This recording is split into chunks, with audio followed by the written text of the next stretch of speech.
झारखंड सरकार आपके घर डिजी साथ लेकर आई है। अब पढ़ाई नहीं रुकेगी।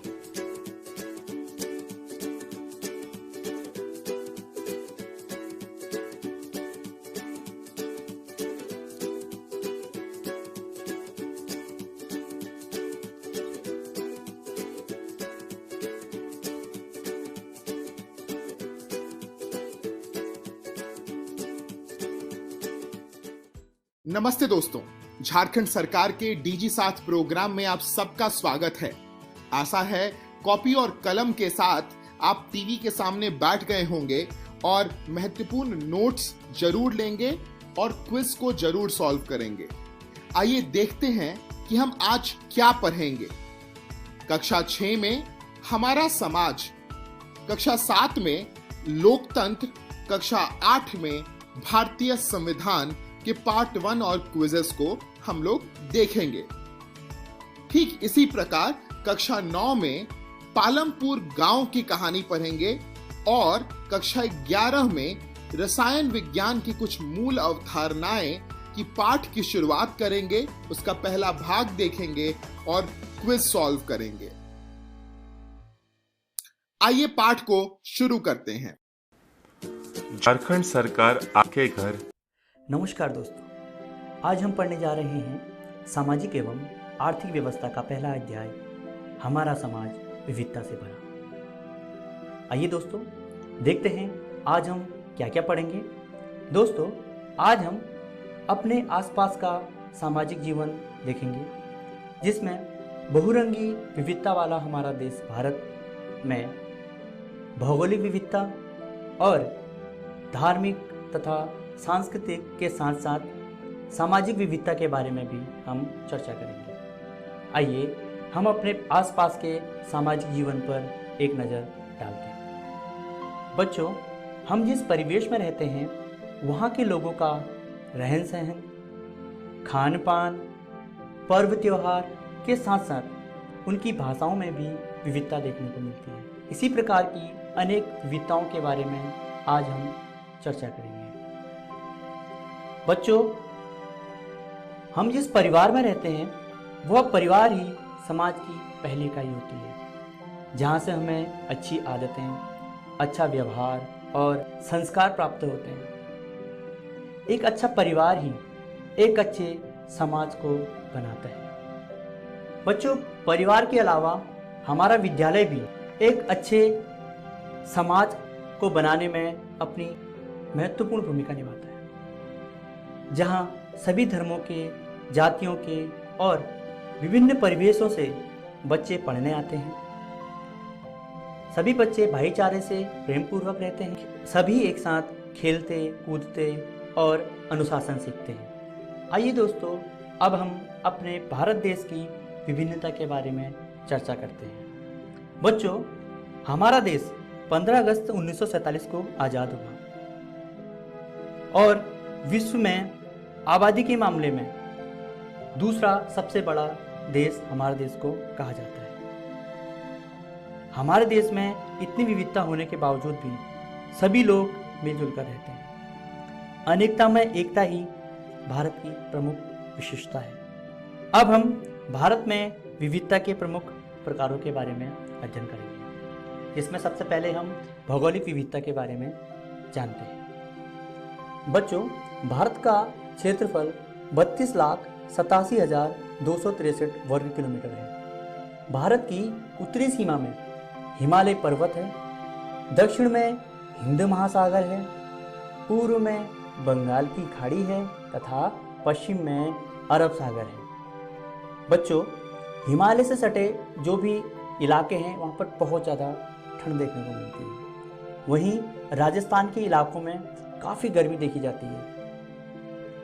एक और मेघालय बारिश के मामले में विश्व में सबसे अधिक वर्षा वाला क्षेत्र है, तो दूसरी ओर राजस्थान में बहुत सूखा देखा जाता है। बहुत गर्मी हो जाती है और बारिश ना के बराबर होती है। आइए दोस्तों, अब धार्मिक, सामाजिक और सांस्कृतिक विविधता के बारे में चर्चा करते हैं। बच्चों, दुनिया के 4 प्रमुख धर्मों का उद्भव भारत में माना जाता है। जिसमें हिंदू, सिख, जैन तथा बौद्ध धर्म प्रमुख हैं। इसके अलावा भारत में इस्लाम धर्म, पारसी धर्म तथा ईसाई धर्म के लोग भी निवास करते हैं। बच्चों, हिंदू धर्म में शैव, शाक्त तथा वैष्णव प्रमुख रूप से देखने को मिलते हैं। हिंदुओं के प्रमुख धार्मिक ग्रंथ रामायण और महाभारत हैं तथा इनके प्रमुख त्योहारों में होली तथा दिवाली को देखा जा सकता है। वहीं इस्लाम धर्म का प्रमुख ग्रंथ कुरान शरीफ है। इनका प्रमुख त्योहार ईद के रूप में जाना जाता है। बच्चों, ईसाई धर्म का प्रमुख ग्रंथ बाइबल है तथा यहाँ प्रमुख त्योहार के रूप में क्रिसमस मनाया जाता है। गुरु ग्रंथ साहिब सिखों का प्रमुख पवित्र ग्रंथ है। इसके अलावा भारत में अनेक क्षेत्रीय त्योहार मनाए जाते हैं, जिनमें बैसाखी, बिहू, छठ, पोंगल तथा कर्मा और सरहुल जैसे प्रमुख त्योहार हैं। आइए अब देखते हैं आज हमने क्या क्या सीखा। बच्चों, हमने सीखा हमारे आसपास का सामाजिक जीवन कैसा है। हमने अपने विविधता वाले देश भारत में भौगोलिक विविधता के बारे में जाना, धार्मिक, सामाजिक एवं सांस्कृतिक विविधता के बारे में हमने अध्ययन किया। अब आप इन सभी बिंदुओं को एक बार जरूर घर पर देखिएगा। आइए अब देखते हैं हम अगली वीडियो में क्या देखेंगे। बच्चों, अगली वीडियो में हम भारत में विविधता के अन्य प्रकारों के बारे में चर्चा करेंगे, जिनमें खान पान की विविधता, भाषाई विविधता, परिधान की विविधता तथा आर्थिक विविधता के बारे में चर्चा करेंगे। आशा करता हूँ ये वीडियो आपको बहुत पसंद आई होगी। धन्यवाद।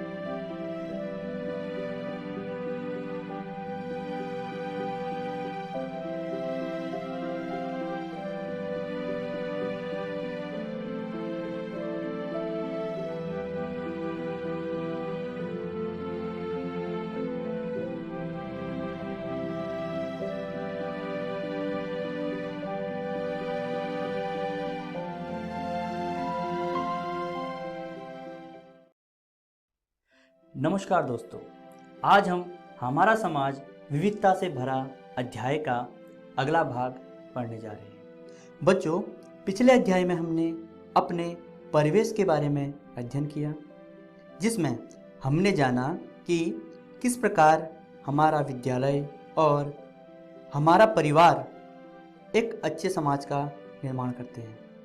साथ ही हमने अपने देश की विविधता के कुछ एक बिंदुओं पर भी प्रकाश डाला था। चलिए देखते हैं इसके अंतर्गत हम आज क्या क्या पढ़ेंगे। बच्चों, आज हम पढ़ेंगे भारत में विविधता के कुछ अन्य प्रकारों को, जिसके अंतर्गत खान पान की विविधता के बारे में हम पढ़ेंगे, भाषाओं में किस प्रकार विविधता है उसके बारे में हम पढ़ेंगे, परिधान अथवा पहनावे में विविधता के साथ साथ आर्थिक विविधता का हम अध्ययन करेंगे। तो चलिए शुरू करते हैं खाने पीने में दिखाई देने वाली विविधता से। बच्चों, भारत के अलग अलग भागों में खाने पीने के मामले में बहुत अंतर देखने को मिल जाता है। जैसे हमारे झारखंड में मडुए की रोटी, छिलका रोटी बहुत लोकप्रिय है। इसके अलावा पंजाब में सरसों के साग के साथ मक्की की रोटी पसंद की जाती है। दक्षिण भारत में इडली डोसा तथा बंगाल में मछली भात का विशेष महत्व है। दोस्तों, आइए अब बात करते हैं भाषाई विविधता की। बच्चों, भारत एक बहुभाषी देश है। यहाँ हर 100 किलोमीटर में भाषा का रूप बदलता जाता है। बच्चों, पूरे भारतवर्ष में लगभग 1700 से भी अधिक भाषाएं बोली जाती हैं। हमारे संविधान की 8वीं अनुसूची में 22 भाषाओं को मान्यता दी गई है। बच्चों, हमारे देश का एक बहुत बड़ा भाग हिंदी भाषा का प्रयोग करता है। आइए अब अपने देश की वेशभूषा के बारे में एक नज़र डालते हैं। बच्चों, देश के पहनावे में भी बहुत अंतर पाया जाता है। लोगों की वेशभूषा अलग अलग जगहों पर भिन्न भिन्न देखने को मिलती है। अपने झारखंड में धोती कुर्ता और सिर पर गमछा पहना जाता है। पंजाब की महिलाएं सलवार कमीज और दुपट्टे का प्रयोग करती हैं। वहीं बंगाल में साड़ी तथा राजस्थान और गुजरात में घाघरा चोली का पारंपरिक परिधान है। आइए बच्चों, अब अगली कड़ी आर्थिक विविधता के बारे में हम अध्ययन करते हैं। बच्चों, अपनी जीविका चलाने के लिए लोग अलग अलग कामों में लगे हुए हैं। कृषि प्रधान देश होने के कारण यहाँ की अधिकतर आबादी खेती के कार्य से अपनी जीविका चलाती है। बच्चों, कृषि के अलावा पशुपालन, मत्स्य पालन तथा खनन आदि क्रियाएं भी जीवन चलाने के साधन हैं। बच्चों, हमारे देश में सरकारी और गैर सरकारी कार्यालयों, कंपनियों तथा विभिन्न क्षेत्रों में भी अनेक लोग काम करते हैं और कुछ लोगों का अपना खुद का कारोबार है। आइए अब अंत में हम देखते हैं कि आज हमने क्या क्या सीखा। बच्चों, आज हमने हमारा बहुरंगी विविधता वाला देश भारत के बारे में जाना, भारत की विविधताओं के बारे में जाना, जिसके अंतर्गत हमने खान पान की विविधता के बारे में पढ़ा, हमने भाषाई विविधता के बारे में जाना, हमने अपने देश में विभिन्न प्रकार की वेशभूषाओं का अध्ययन किया, साथ ही आर्थिक विविधता का भी हमने अध्ययन किया। बच्चों, आज हमने जो कुछ भी सीखा वह हमारे भारत को विश्व में सबसे अलग करता है, क्योंकि भारत ही विश्व में सबसे अधिक विविधता वाला देश है। इतनी विविधता होने के बावजूद भी हमारा देश एकता के सूत्र में बंधा हुआ है। इन सभी विविधताओं में एकता की चर्चा हम अगली वीडियो में करेंगे। अगली वीडियो में हम भारत की विविधता में एकता के बारे में चर्चा करेंगे। हम देखेंगे कि भारत में इतनी विविधता होने के बावजूद भी किस प्रकार यहाँ एकता कायम है। इसके अलावा हम झारखंड के प्रमुख मेलों की चर्चा भी करेंगे। आशा करता हूँ आपको यह वीडियो बहुत पसंद आई होगी। धन्यवाद।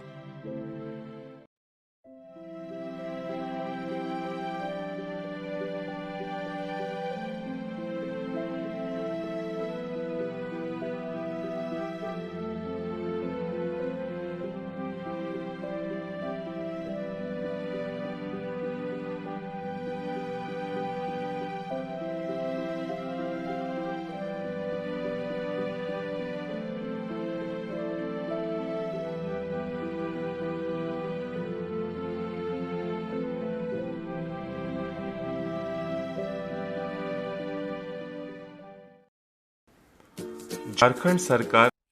नमस्कार दोस्तों, आज हम पढ़ने जा रहे हैं सामाजिक एवं राजनीतिक व्यवस्था का पहला अध्याय लोकतंत्र। आइए देखते हैं आज हम क्या क्या पढ़ेंगे। दोस्तों, आज हम पढ़ेंगे लोकतंत्र का अर्थ, लोकतंत्र की विशेषताएं, लोकतंत्र का विकास और इसके साथ हम पढ़ेंगे लोकतंत्र में सरकार का चयन। तो सबसे पहले हम लोकतंत्र के अर्थ को जानते हैं। दोस्तों, लोकतंत्र दो शब्दों से मिलकर बना है, लोक तथा तंत्र, जिसमें लोक का अर्थ है जनता और तंत्र का अर्थ है शासन। अर्थात लोकतंत्र का अर्थ हुआ जनता का शासन। दोस्तों, लोकतंत्र एक ऐसी शासन प्रणाली है जहां शासन व्यवस्था में आम लोगों की सहमति बहुत जरूरी हो जाती है। आइए अब लोकतंत्र की कुछ विशेषताओं के बारे में अध्ययन करते हैं। दोस्तों, लोकतंत्र में जनता को ही सर्वोच्च शक्ति माना जाता है, क्योंकि जनता शासन व्यवस्था बना भी सकती है तथा बनी हुई सरकार को गिरा भी सकती है। इसके अलावा जनता को अपना शासक चुनने का अधिकार भी होता है। वह अपने बीच से किसी भी व्यक्ति को चुनकर सरकार में भेजती है। इसके अलावा सरकार चलाने में अपनी प्रत्यक्ष या फिर अप्रत्यक्ष रूप से भागीदारी भी सुनिश्चित करती है। आइए जानते हैं लोकतंत्र का विकास किस प्रकार हुआ, लोकतंत्र का उद्भव किस प्रकार हुआ। दोस्तों, प्राचीन समय से ही भारत और यूरोप के कई देशों में लोकतंत्र की लहर देखने को मिली। रोम के कई विद्वानों ने मानव समानता लाने के अनेक प्रयास किए। जैसा कि आप जानते हैं, प्राचीन समय में विश्व में राजतंत्र का ही दबदबा था। सारी शक्ति राजा के हाथों में होती थी। राजा अपनी मर्जी से कुछ भी कर सकता था।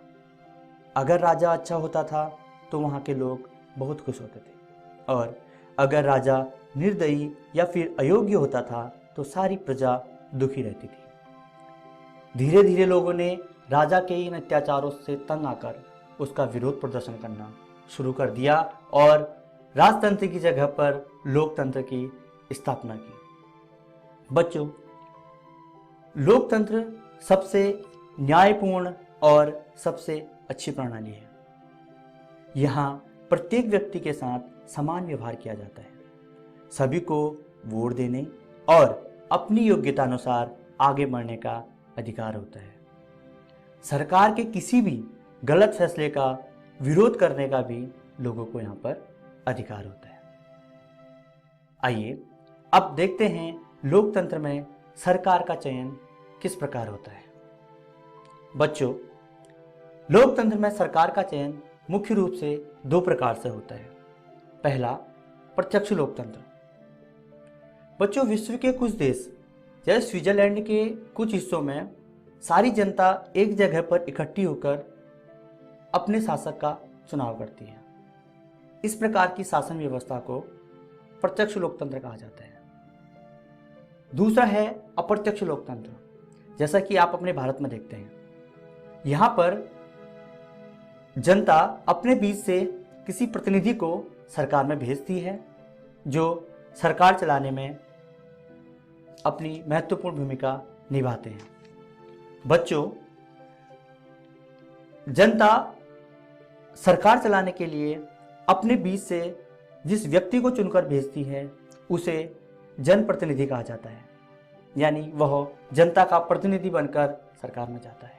आइए जानते हैं कि आज हमने क्या क्या सीखा।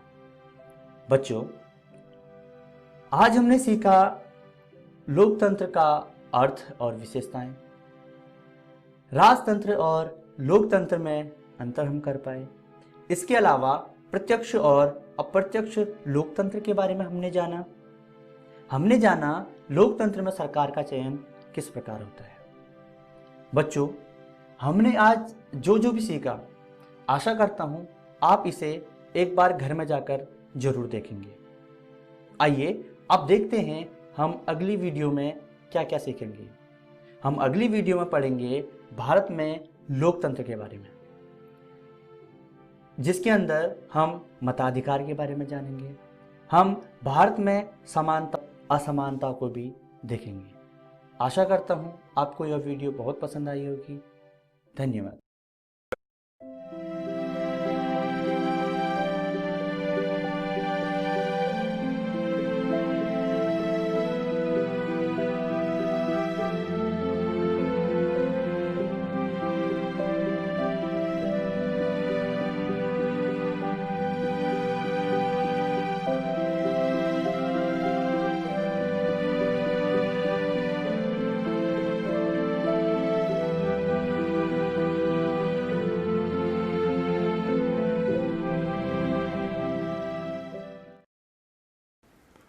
झारखंड सरकार आपके घर।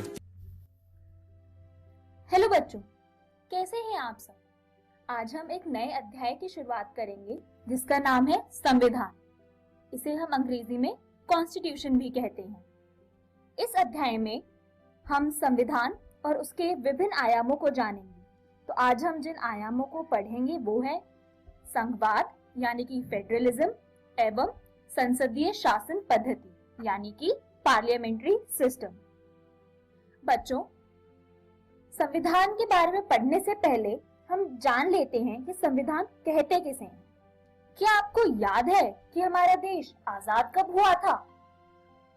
सोचिए।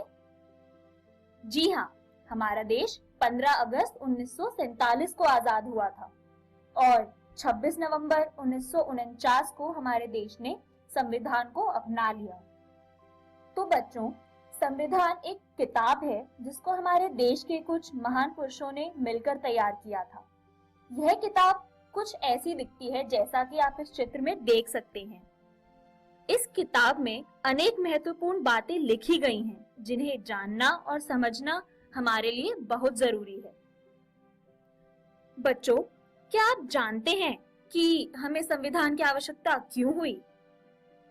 जब हमारा देश आजाद हुआ उस समय अंग्रेजों के बनाए कठोर कानूनों को हटाने के लिए संविधान की आवश्यकता थी, क्योंकि अंग्रेजों के समय आम लोगों की सरकार में कोई भी सहभागिता नहीं थी, जिस वजह से आम इंसान पर बहुत अत्याचार किए गए। इन्हीं अत्याचारों को खत्म करने के लिए एक संविधान लाया गया जिसमें हर नागरिक को समानता तथा सरकार में सहभागिता दी गई। अब हम यह जानते हैं कि संघवाद क्या होता है। अभी हमने जाना कि संविधान क्या होता है और संविधान का पहला आयाम है संघवाद। तो संघवाद का अर्थ है एक से ज्यादा स्तर की सरकारें। हमारे देश में बच्चों 3 स्तर की सरकारें होती हैं। पहले स्तर पर होती है केंद्र सरकार जो पूरे देश पर शासन करती है। उसके बाद हर राज्य में एक सरकार होती है, जैसे कि हमारे झारखंड राज्य में भी राज्य सरकार है। उसके बाद आती है स्थानीय स्तर की सरकारें, जैसे कि आप जानते हैं कि हमारे गोड्डा डिस्ट्रिक्ट में भी स्थानीय सरकार है। तो यहाँ हमने पढ़ा संघवाद के बारे में। तो अब चलिए आगे बढ़ते हैं। संविधान में लिखा है कि कानून बनाने का अधिकार सिर्फ केंद्र और राज्य सरकारों को है। लेकिन आप बताइए कि क्या सभी विषयों पर दोनों सरकारें कानून बना सकती हैं? नहीं बच्चों, ऐसा नहीं है। संविधान में एक सूची बनी है जिसके आधार पर संघ एवं राज्य दोनों ही सरकारों को कुछ विषयों पर कानून बनाने का अधिकार है। संघ सूची में दिए गए विषयों पर केंद्र सरकार कानून बनाती है और इसी प्रकार राज्य सूची में दिए विषयों पर राज्य सरकार कानून बनाती है। कुछ विषय ऐसे भी हैं जिन पर कानून बनाने का अधिकार केंद्र एवं राज्य दोनों ही सरकारों को है। इस सूची को हम समवर्ती सूची कहते हैं। यहाँ तक आपको समझ आया बच्चों? अब हम इन सूची में जो विषय दिए हैं उन्हें जान लेते हैं। संघ सूची से हम शुरुआत करेंगे और देखेंगे कि संघ सूची में कौन कौन से विषय हैं। तो संघ सूची में जो विषय शामिल हैं वो है वित्त, संचार और सुरक्षा। यह ऐसे विषय हैं जो राष्ट्रीय महत्व रखते हैं और जिन पर पूरे देश में एक ही कानून लागू होता है। इसलिए इन विषयों पर कानून केंद्र सरकार बनाती है। चलिए अब आगे बढ़ते हैं और जानते हैं राज्य सूची के बारे में। राज्य सूची में भूमि, पुलिस, कृषि जैसे विषय दिए गए हैं। इन विषयों पर राज्य सरकार अपने राज्यों में कानून बनाती है। बच्चों, आपको ये तो समझ आ ही गया होगा कि यह ऐसे विषय हैं जिन पर एक समान कानून बनाने की जरूरत नहीं है। इसी कारण इन्हें राज्य सूची में रखा गया है, ना कि संघ सूची में। तो अभी हमने जाना संघ सूची और राज्य सूची के बारे में। अब जानते हैं समवर्ती सूची के बारे में। समवर्ती सूची में शिक्षा, स्वास्थ्य तथा पर्यावरण जैसे विषय शामिल हैं। इन विषयों पर केंद्र एवं राज्य सरकार दोनों को ही कानून बनाने का अधिकार है। तो अभी हमने इन तीनों सूचियों के बारे में जाना, लेकिन बच्चों अब जरा यह सोचिए कि अगर समवर्ती सूची में किसी विषय पर मतभेद हो जाए राज्य एवं केंद्र सरकार के बीच, तो कौन सा कानून मान्य होगा? क्या पता है आपको? नहीं? तो बच्चों, अब याद रखिएगा कि किसी भी मतभेद होने पर केंद्र द्वारा बनाया गया कानून मान्य होता है। समझ आया आपको? तो इसके साथ हम आगे बढ़ते हैं और संविधान के अगले आयाम को जानते हैं, जो है संसदीय शासन पद्धति। संसदीय शासन पद्धति की दो महत्वपूर्ण इकाइयां हैं, व्यवस्थापिका और कार्यपालिका। चलिए इन दोनों के बारे में जानते हैं। बच्चों, क्या आप जानते हैं कि संसद क्या होता है और वहां लोगों की नियुक्ति कैसे होती है? संसद, जिसे हम व्यवस्थापिका भी कहते हैं, एक सभा होती है जिसमें हम नागरिकों के द्वारा चुने गए लोगों को बिठाते हैं और वो लोग कानून बनाते हैं। क्या आपने कभी चुनाव में वोट डाला है बच्चों? नहीं ना?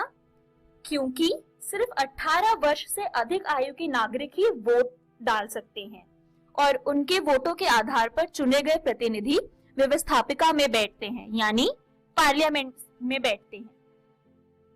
तो चलिए अब आगे बढ़ते हैं। बच्चों, संसदीय शासन पद्धति की जो दूसरी महत्वपूर्ण इकाई है वो है कार्यपालिका। कार्यपालिका संसद के बनाए कानूनों को लागू करती है। प्रशासन को चलाने की जिम्मेदारी कार्यपालिका की ही होती है। आपको यह जो तस्वीर दिख रही है वह प्रधानमंत्री का दफ्तर है, जिसे हम प्राइम मिनिस्टर ऑफिस भी बोलते हैं। यहाँ पर कार्यपालिका में नियुक्त लोग बैठते हैं।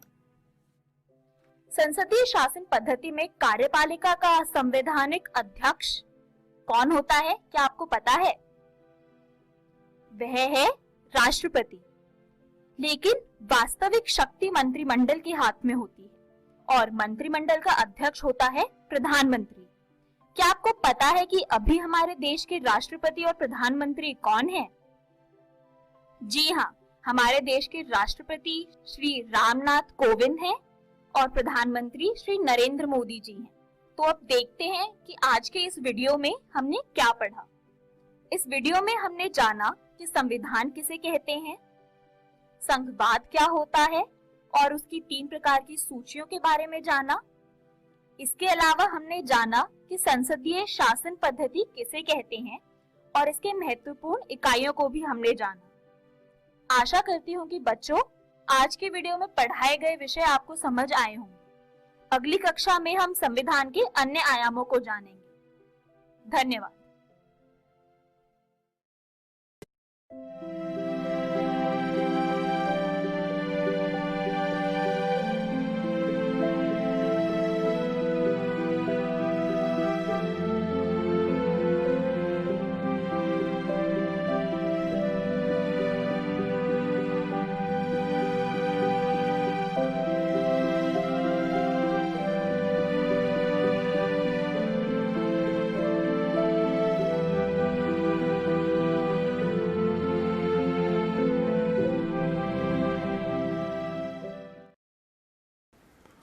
झारखंड सरकार आपके घर। हेलो दोस्तों, तो कैसे हैं आप? आज हम पढ़ेंगे फ्रांसीसी क्रांति के बारे में। इस वीडियो में हम 18वीं शताब्दी के दौरान फ्रांसीसी समाज और विद्रोह का प्रकोप पढ़ेंगे। तो दोस्तों, 15 जुलाई की सुबह पेरिस में बहुत अफरा तफरी थी। न्यूज फैली थी कि राजा ने अपने ट्रूप्स को बोला है सिटीजन्स पे फायर करने के लिए। तो वहां के सिटीजन्स ने अपनी एक फौज बनाने का फैसला किया, जिसके बाद उन्होंने आर्म्ड एम्यूनिशंस यानी हथियार ढूंढना शुरू कर दिए। उस दौरान उन्होंने बेस्टाइल के कमांडर को मार दिया और बेस्टाइल में जो प्रिजनर्स थे यानी बंदी, उनको रिलीज कर दिया। ऑल्दो वो सिर्फ 7 ही थे, लेकिन ये इम्पोर्टेंट इवेंट था क्योंकि ये जो बेस्टाइल का फोर्ट था, ये जो राजा की पावर थी उसको डिस्प्ले करता था। उसके बाद बेस्टाइल के फोर्ट को जला दिया गया और उसके जो अवशेष बचे थे उन्हें बाजार में बेच दिया गया, जिससे लोगों को याद रहे कि ये इवेंट कितना इम्पोर्टेंट है। लेकिन उसके बाद भी क्रांति थी दोस्तों रुकी नहीं। नागरिकों ने और भी ज्यादा विद्रोह किया। किसके खिलाफ? जो बढ़ते प्राइजेस थे ब्रेड के, उनके खिलाफ। दोस्तों, अब हम पढ़ेंगे लुई 16 के बारे में। 1774 में राजाओं के बर्बन परिवार के लुइस 16वें ने फ्रांस का सिंहासन लिया उन्होंने मैरी एंटोनेट से शादी की जब वे 20 साल के थे। तो दोस्तों, बात कुछ इस तरह थी कि युद्ध के लंबे वर्षों के कारण फ्रांस के जितने भी वित्त था वो सब समाप्त हो गया था, यानी उनके पास पैसे नहीं बचे थे, क्योंकि फ्रांस ने अमेरिका को स्वतंत्रता प्राप्त कराने में मदद की थी। दोस्तों, युद्ध ने 1 अरब से अधिक श्रेणियों को जोड़ा जो पहले से ही 2 बिलियन से अधिक थी। तो दोस्तों, आप समझ ही रहे होंगे कि उनके ऊपर कितना ज्यादा डेट हो गया। तो दोस्तों, अपने नियमित खर्चों को पूरा करने के लिए, जैसे कि सेना को बनाए रखने की लागत, अदालत, सरकारी कार्यालय, विश्वविद्यालय, उन सबको चलाने के लिए राज्य को करों में वृद्धि करनी पड़ गई। लेकिन ये कर हर किसी के लिए सेम नहीं थे। तो फ्रांस में 3 स्टेट थे, क्लर्जी, नोबिलिटी और जो कॉमन पीपल होते हैं। तो जो कॉमनर था, जो 3rd स्टेट था जिसे हम कहते हैं, सिर्फ वही टैक्स देता था और बाकी राजा और जो चर्च के पादरी थे वे नहीं देते थे टैक्सेस। इंसानों ने लगभग 90% आबादी का निर्माण किया था, लेकिन उनमें से केवल एक छोटी संख्या यानी 30% संख्या ही थी उनके द्वारा खेती की गई, जिसका स्वामित्व था, यानी हर कोई वहाँ लैंड ओन नहीं करता था। 30% के पास जमीन थी, जबकि 90% आबादी वहाँ की किसान थी। सभी करों का भुगतान तीसरी संपत्ति द्वारा किया जाता था, जिसमें तीज और तेल शामिल थे। फ्रांस की जनसंख्या 1715 में 30 मिलियन से बढ़कर 1789 में 28 मिलियन हो गई और उस आबादी की वजह से संघर्ष शुरू हुआ, जैसे खाद्यान्न की मांग में तेजी से वृद्धि हुई। ब्रेड जो वहाँ का स्टेपल फूड था, उसकी कीमतें बढ़ गई। अमीर और गरीब के बीच की खाई और चौड़ी हो गई। तो दोस्तों, अब हम बात करेंगे सब्सिस्टेंस क्राइसिस के बारे में। तो दोस्तों, सब्सिस्टेंस क्राइसिस क्या था? मतलब संकट। क्राइसिस का मतलब होता है संकट। दोस्तों, हमें पता है कि हर किसी कंट्री में कभी बाढ़, कभी सूखा पड़ता है, लेकिन सिंस वहाँ के सिर्फ 3rd स्टेट पे करते थे, तो उसके बाद उनके पास बाढ़ और सूखे से बचने के बाद कुछ पैसे बचे ही नहीं थे, तो वो राज्यों को क्या पे करते? तो इसे कहते हैं सब्सिस्टेंस संकट, जहाँ उनके खुद के पास पैसे नहीं थे अपना खुद का खाना खाने के लिए। अब एक बढ़ता हुआ मिलिट्री का विशेषाधिकार का अंत करने के लिए परिकल्पना करता है। ये सभी शिक्षित थे और मानते थे कि समाज में किसी भी समूह को जन्म से विशेषाधिकार प्राप्त नहीं होना चाहिए। 18वीं शताब्दी के सामाजिक समूहों के उद्भव को देखा, जिसे मध्यम वर्ग कहा गया। इसके बाद लुईस 16 ने एक स्टेट जनरल की सभा बुलाई। सभा में तीनों स्टेट्स थे, 300 थे, फर्स्ट 2 स्टेट के और 3rd स्टेट के थे 600 मेंबर्स। तो दोस्तों, राजा और जो पादरी वर्ग, उन्होंने डिसीजंस अपने हक में लिए और कॉमनर को अलग कर दिया। तो कॉमनर ने अपने आप को उनसे अलग करके एक नया कॉन्स्टिट्यूशन बनाया और एक नई असेंबली फॉर्म की, जिसका नाम था असेंबली नेशनल। 100 साल की मोनार्की को खत्म करके उन्होंने पहली फ्रेंच रिपब्लिक एस्टैब्लिश की, जिसके 3 वो थे, लिबर्टे, एगैलिटे एंड फ्रेटर्निटी। दोस्तों, declaration of rights of man and citizen 1973, यानी इसमें यह बताया गया कि हर एक इंसान इक्वल है और वो जन्म से इक्वल होना चाहिए, लेकिन ये अधिकार भी सबको नहीं मिला। यानी जो पुअर यानी जो गरीब थे, उनको ये अधिकार नहीं मिला क्योंकि वो टैक्स पे नहीं करते थे, और विमेन को भी ये अधिकार नहीं दिया गया। 18वीं शताब्दी में अधिकांश पुरुष और महिलाएं पढ़े लिख नहीं सकते थे दोस्तों, तो इसीलिए इन महत्वपूर्ण विचारों का फैलना बहुत जरूरी था। तो इसके की मुद्रित शब्दों के बजाय चित्र और प्रतीकों के उपयोग से उन्हें ये समझाया जाता था। आइए हम इनमें से कुछ को समझने की कोशिश करते हैं। पहला था टूटी हुई जंजीरें। टूटी हुई जंजीरें सिंबलाइज किसको करती हैं? इसका मतलब है लोगों का फ्री होना। अब हम बात करेंगे और सुविधाओं का आधार। ये क्या शो करता था? शो करता था कि एकता में ही ताकत है। अब हम बात करेंगे आंखों के त्रिकोण विकिरण प्रकाश के साथ की, जिसका मतलब था नॉलेज। ये है राजदंड, शो करता था रॉयल पावर को। अब हम बात करेंगे एक अंगूठी बनने के लिए सांप अपनी पूंछ से अड़ता है। ये किसका सिंबल है? ये सिंबल है एटर्निटी का। और ये लाल फोन कैप है तो मजदूरों द्वारा पहनी जाती थी जब वो फ्री हो जाते थे। और दोस्तों ये है लॉ टैबलेट। लॉ टैबलेट ये बताता है कि लॉ सबके लिए सेम है और सब उसके सामने इक्वल है। दोस्तों ये थी द विंग्ड वुमेन जो लॉ के बारे में बताती थी। और दोस्तों ये है नीली सफेद लाल वुमेन जो शो करती थी नेशनल कलर्स ऑफ फ्रांस।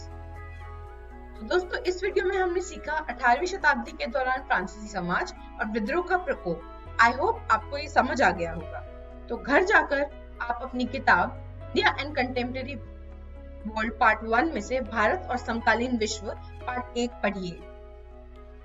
अगली वीडियो में हम फ्रांस राजशाही को समाप्त करता है और गणतंत्र राज्य बनता है और क्या महिलाओं के पास क्रांति थी।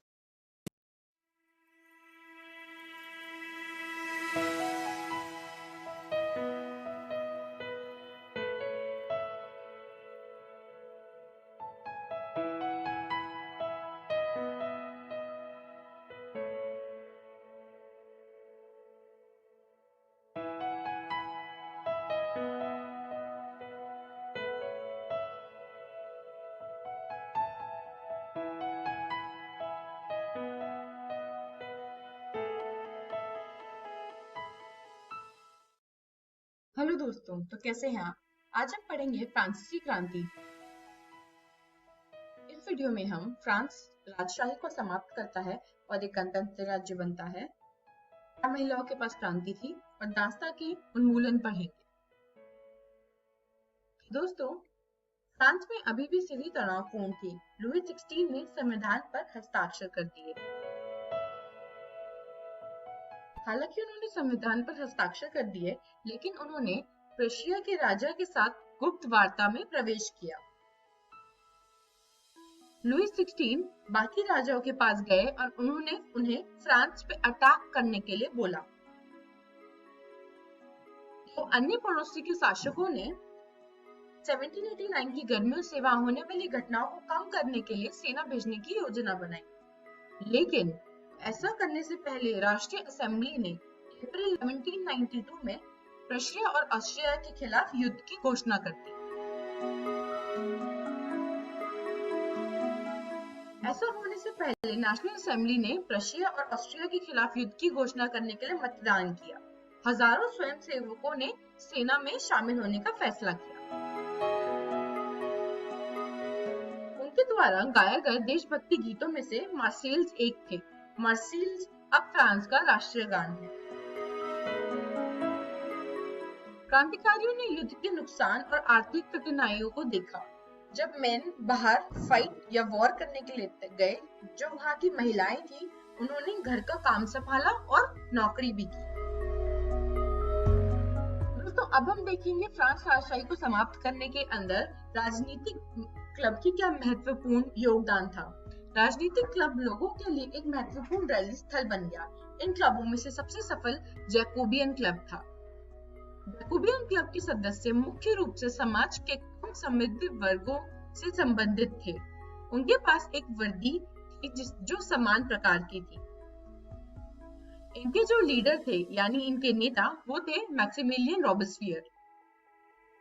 1792 में जैकोबियंस ने बड़ी संख्या में पैरिसियों के विद्रोह की योजना बनाई थी, क्योंकि जो कम आपूर्ति और भोजन की उच्च कीमतों की वजह से उनको बहुत प्रॉब्लम्स हो रही थी और वे इससे बहुत नाराज थे। फाइनली चुनाव हुए। अब से इस वर्ष और उनसे अधिक के सभी पुरुषों के लिए धन की परवाह किए बिना वोट देने का उन्हें अधिकार मिला। नव निर्वाचित विधानसभा को कन्वेंशन कहा जाता था। सितंबर 1972 को इसने राजशाही को खत्म कर दिया और फ्रांस को गणतंत्र घोषित कर दिया। और इसी दौरान लुई 16 का एग्जीक्यूशन भी हो गया, यानी उन्हें पुलिस से लटका दिया गया। दोस्तों अब हम बात करेंगे गैलेटिन की। गैलेटिन क्या था? तो दोस्तों गैलेटिन में ये होता था कि रॉबेस्पियर ने अपनी पॉलिसीज के लिए गैलेटिन का यूज किया, जिसकी वजह से उसका डर हर किसी में बैठ गया। ये एक मशीन थी जिसकी मदद से लोगों के धड़ और उनके शरीर को अलग कर दिया जाता था। इस आतंकी शासन की वजह से रॉबेस्पियर ने अपनी नीतियों को इतनी तेजी से आगे बढ़ाया कि उनके समर्थक भी मॉडरेशन की मांग करने लगे। अंत में उन्हें अदालत ने दोषी ठहराया और गिलोटिन में भेज दिया। दोस्तों अब हम बात करें नेपोलियन बोनापार्ट की। 1799 में नेपोलियन बोनापार्ट ने फ्रेंच डायरेक्टरी को ओवरथ्रो किया और खुद को वहां का राजा घोषित कर दिया। दोस्तों ऐसा इसलिए हुआ क्योंकि रॉबेस्पियर के गिलोटिन में जाने के बाद जैकोबियन क्लब नहीं रहा, जिसकी वजह से फ्रांस में पॉलिटिकल इंस्टेबिलिटी थी। दोस्तों अब हम बात करेंगे महिलाओं के बारे में। महिलाएं घर का काम भी करती थी और नौकरियां भी करती थी, लेकिन महिलाएं इस डिसीजन से खुश नहीं थी कि उन्हें राइट टू वोट नहीं दिया गया। विमेन्स मार्च टू वर्सेल्स 5 अक्टूबर 1789 को वे वर्सेल्स गई और वे लुई 16 को वहां से पकड़ के लेके वापस आई, लेकिन उनका विद्रोह चलता रहा। तो दोस्तों फ्रांस में उन्होंने बहुत सारे क्लब्स का आयोजन किया। उनमें से सबसे बड़े 2 क्लब्स थे सोसाइटी ऑफ रेवोल्यूशनरी और रिपब्लिकन वुमेन। उनकी मेजर डिमांड यही थी कि महिलाओं को वोट करने का अधिकार मिले। दोस्तों सर लेकिन ऐसा नहीं हुआ। महिलाओं ने जैकोबियन क्लब को जिम्मेदार ठहराया उन्हें राइट टू वोट ना देने के उसमें, और उसके बाद ओलंपे डी गूस को जैकोबियन क्लब ने एग्जीक्यूट कर दिया। लेकिन ये जो स्ट्रगल थी ये खत्म नहीं हुई और फाइनली 1946 में फ्रांस में महिलाओं ने मतदान का अधिकार जीता, यानी 200 साल तक उन्होंने वोट करने के अधिकार के लिए स्ट्रगल की। दोस्तों अब हम देखेंगे क्रांति और रोजमर्रा की जिंदगी। दोस्तों इसमें सबसे इम्पोर्टेंट ये था कि क्रांति के दौरान लोगों ने दैनिक जीवन में महत्वपूर्ण बदलाव किया, जो कि था राजा के अधिकारियों द्वारा प्रेस की सेंसरशिप को समाप्त करना। दोस्तों अब इससे क्या हुआ? 1789 और 1799 के बीच में बहुत कुछ हुआ। लोगों को वोट करने का अधिकार मिला, और ये भी कि नेपोलियन बोनापार्ट के आने के बाद लोगों ने सीखा जो थी आइडिया ऑफ लिबर्टी और लोगों के जो डेमोक्रेटिक राइट्स थे। तो दोस्तों इस वीडियो में हमने सीखा फ्रांस राजाशाही को समाप्त करता है और एक गणतंत्र राज्य बन जाता है, क्या महिलाओं के पास क्रांति थी, और दास्तां के उन्मूलन। दोस्तों मुझे आशा है कि आपको ये समझ आ गया होगा। तो घर जाकर अपनी text book India and contemporary world part 1 से इसे पढ़ें, और अगली वीडियो में हम करेंगे प्रैक्टिस क्वेश्चंस।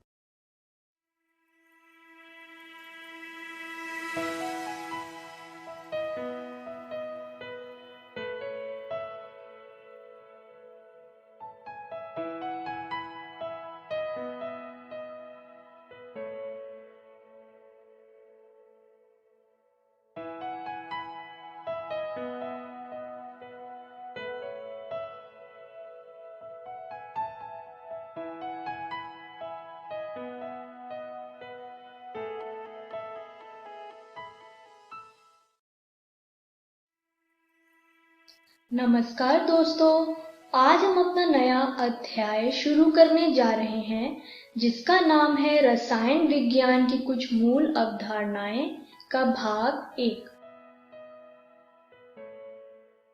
तो चलिए देखते हैं कि हम इस वीडियो में क्या पढ़ने वाले हैं। हम इस वीडियो में द्रव्य और उसकी अवस्थाएं के बारे में पढ़ेंगे। हम द्रव्य के वर्गीकरण के बारे में जानेंगे। हम परमाणु के परिचय के बारे में भी पढ़ेंगे और डाल्टन का परमाणु सिद्धांत के बारे में भी जानेंगे। तो चलिए अब बात करते हैं रसायन विज्ञान यानी केमिस्ट्री के परिचय से। रसायन विज्ञान यानी केमिस्ट्री अणुओं यानी मॉलिक्यूल के रूपांतरण का विज्ञान है। प्रकृति के वर्णन करने के लिए रसायन विज्ञान का उपयोग किया जाता है। आइए अब रसायन विज्ञान के कुछ महत्व के बारे में जानते हैं। रसायन विज्ञान का उपयोग मौसम विभाग, मस्तिष्क की कार्य प्रणाली, कंप्यूटर प्रचालन, दवाओं, साबुन, डिटर्जेंट, धातु आदि के निर्माण में उपयोग होता है।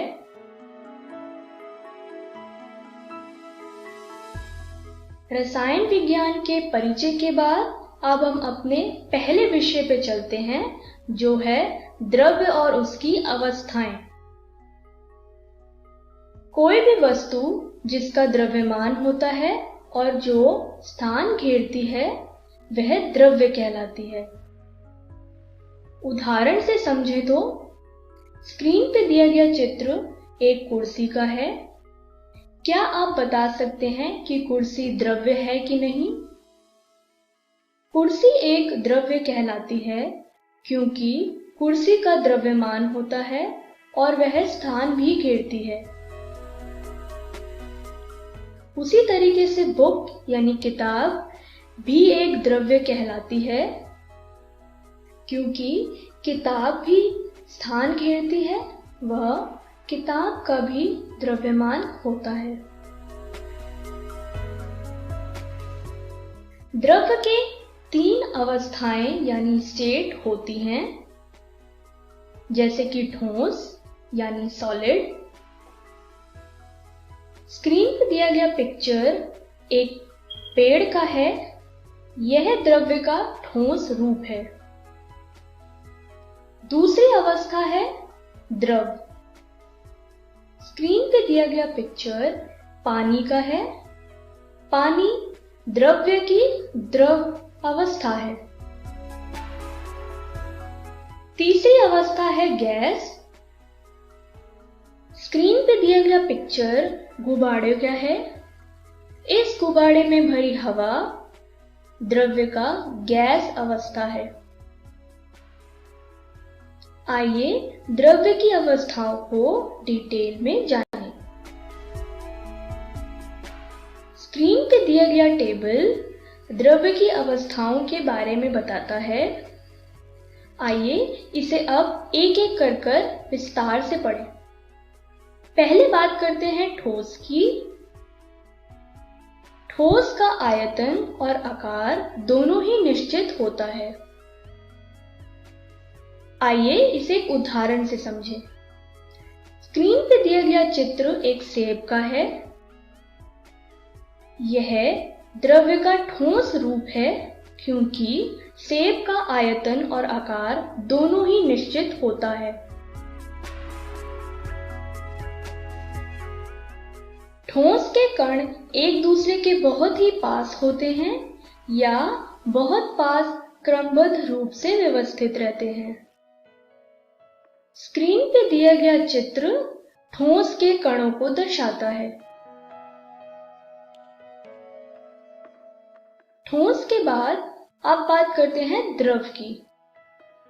द्रव का आयतन तो निश्चित होता है, परंतु द्रव का आकार निश्चित नहीं होता। आइए इसे अब उदाहरण से समझें। स्क्रीन पे दिया गया चित्र एक कप का है। इस कप को हम द्रव्य का ठोस रूप कहेंगे, लेकिन कप में रखी हुई चाय या कॉफी द्रव्य का द्रव रूप है। कॉफी का कोई आकार नहीं होता, इसलिए यह ठोस यानी कप का आकार ले लेती है। द्रव के कण ठोस की तुलना में दूर होते हैं, परंतु गैस की तुलना में पास होते हैं। स्क्रीन पे दिया गया चित्र द्रव के कणों को दर्शाता है। द्रव के बाद अब बात करते हैं द्रव्य की तीसरी अवस्था यानी गैस के बारे में। गैस का आयतन और आकार दोनों ही निश्चित नहीं होता। आइए इसे एक उदाहरण से समझें। स्क्रीन पर आप एक केतली देख पा रहे हैं। यह केतली द्रव्य का ठोस रूप है। इसमें रखी हुई चाय या पानी द्रव है और जब हम इस केतली को गर्म करते हैं, इस केतली से निकली हुई भाप गैस है। गैस के कण बहुत दूर दूर व्यवस्थित होते हैं। स्क्रीन पे दिया गया चित्र गैस के कणों को दर्शाता है। द्रव्य के अवस्थाओं के बाद अब बात करते हैं द्रव्य के वर्गीकरण के बारे में। स्क्रीन पर आप देख पा रहे हैं द्रव्य को दो भाग में वर्गीकरण किया गया। पहला भाग है शुद्ध पदार्थ, दूसरा भाग है मिश्रण। शुद्ध पदार्थ भी दो भाग में विभाजित किया गया। पहला है तत्व, दूसरा है यौगिक। उसी तरीके से मिश्रण भी दो भाग में विभाजित किया गया। एक है समांगी मिश्रण, दूसरा है विषमांगी मिश्रण। आइए अब इसे हम विस्तार से पढ़ें। पहले बात करते हैं शुद्ध पदार्थ के बारे में, जो कि द्रव्य का ही एक भाग है। जब किसी पदार्थ के सभी संघटक कण रासायनिक रूप से समान होते हैं तो इसे शुद्ध पदार्थ कहा जाता है। उदाहरण से समझें तो नमक यानी सॉल्ट एक शुद्ध पदार्थ है।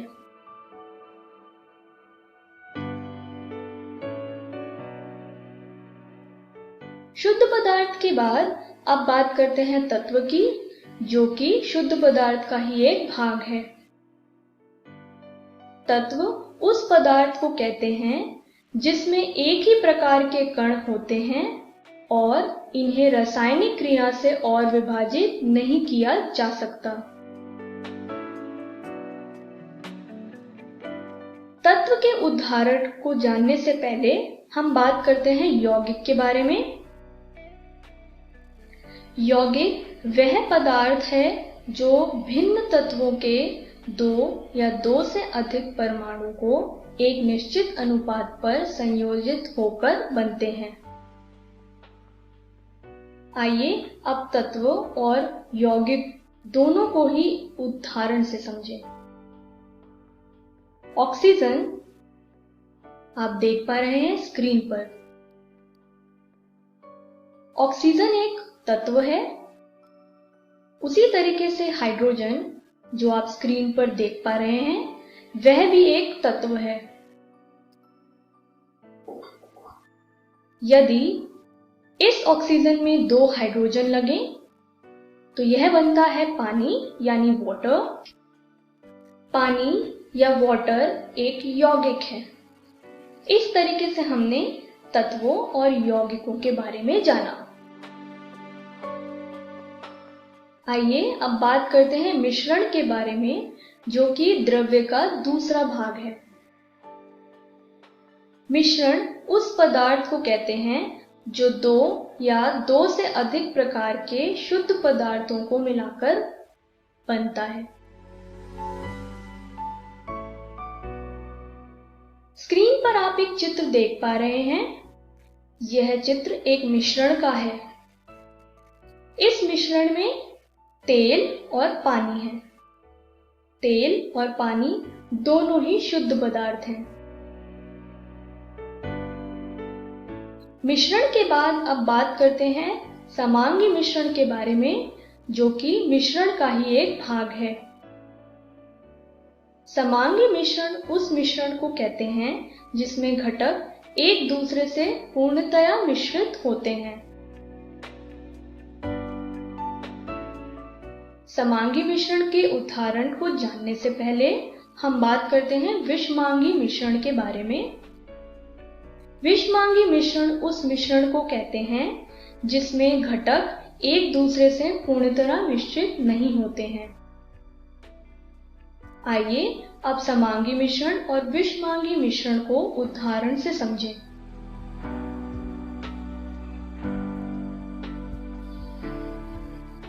पहले बात करते हैं समांगी मिश्रण के बारे में।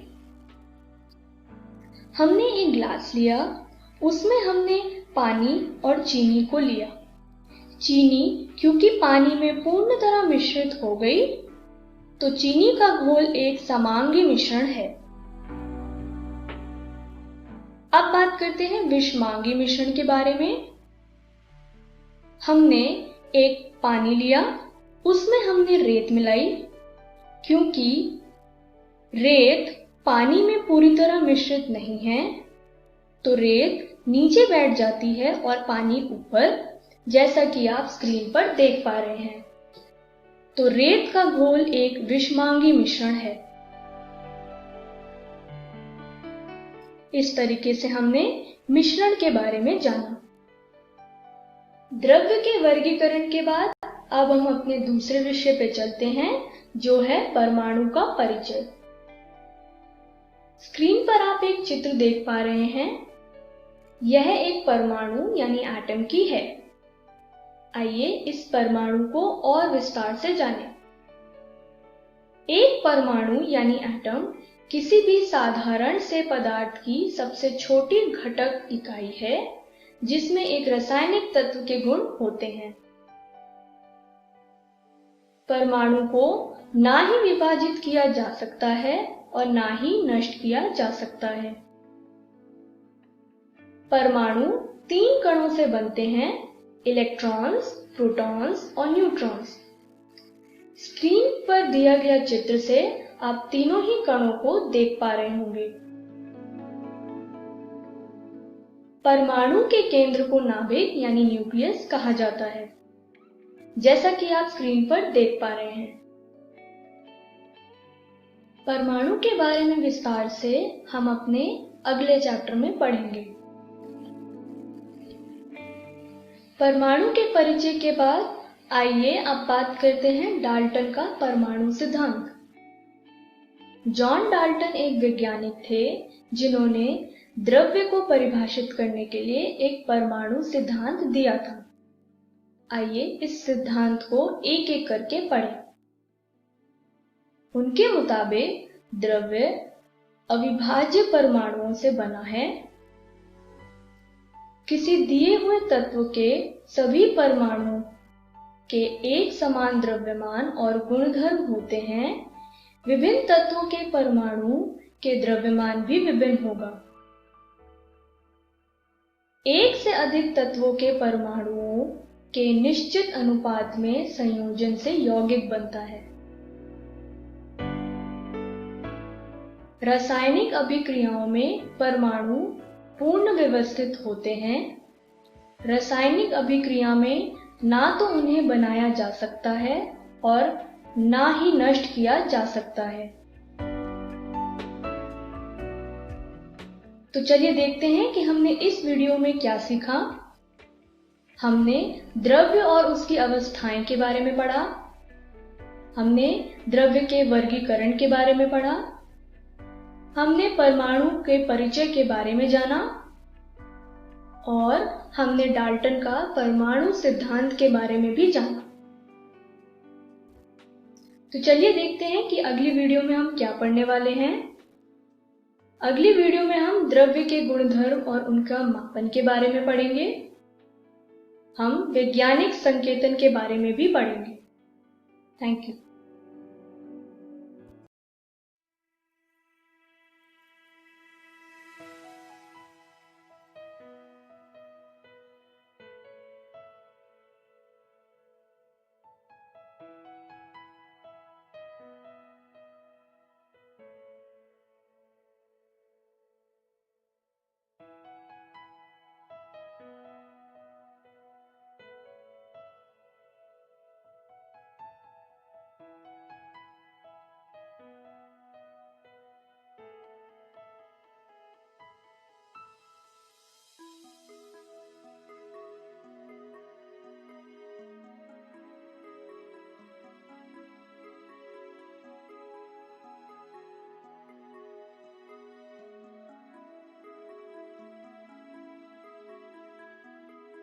नमस्ते दोस्तों, झारखंड सरकार के डीजी 7 का ये एपिसोड आशा है आप सबको बेहद रोचक लगा होगा और अच्छी तरीके से समझ भी आया होगा। तो आइए देखते हैं हमने आज क्या पढ़ा। हमने कक्षा 6 में हमारा समाज के पार्ट 1 पार्ट 2 को देखा और उसके क्विजेस करें। कक्षा 7 में लोकतंत्र पढ़ा। कक्षा 8 में भारतीय संविधान पाठ की शुरुआत करी। ठीक इसी प्रकार कक्षा 9 में पालमपुर गांव की कहानी पढ़ी और क्लास 11 के लिए रसायन विज्ञान की कुछ मूल अवधारणाएं पाठ की शुरुआत करी। आइए अब ये जानते हैं कि हम कल क्या पढ़ेंगे। कल हम हिंदी की शुरुआत करेंगे, जिसमें कक्षा 6 में वीर तुम बढ़े चलो पाठ पढ़ेंगे। कक्षा 7 में चाहता हूं पाठ पढ़ेंगे। क्लास 8 में पुष्प की अभिलाषा पाठ की शुरुआत करेंगे। ठीक इसी प्रकार कक्षा 9 में दो बैलों की कथा पढ़ेंगे और क्लास 11 में बायोलॉजी सब्जेक्ट की शुरुआत करेंगे जीव जगत पार्ट 1 से और पार्ट 2 से। अंत में एक जरूरी सूचना, इस एपिसोड का पुनः प्रसारण YouTube पे इकोवेशन के चैनल पे किया जाएगा, जो ठीक 3 बजे से होगा। डीजी साथ इकोवेशन सर्च करके YouTube पर आप इस तक पहुंच सकते हैं। बहुत बहुत धन्यवाद।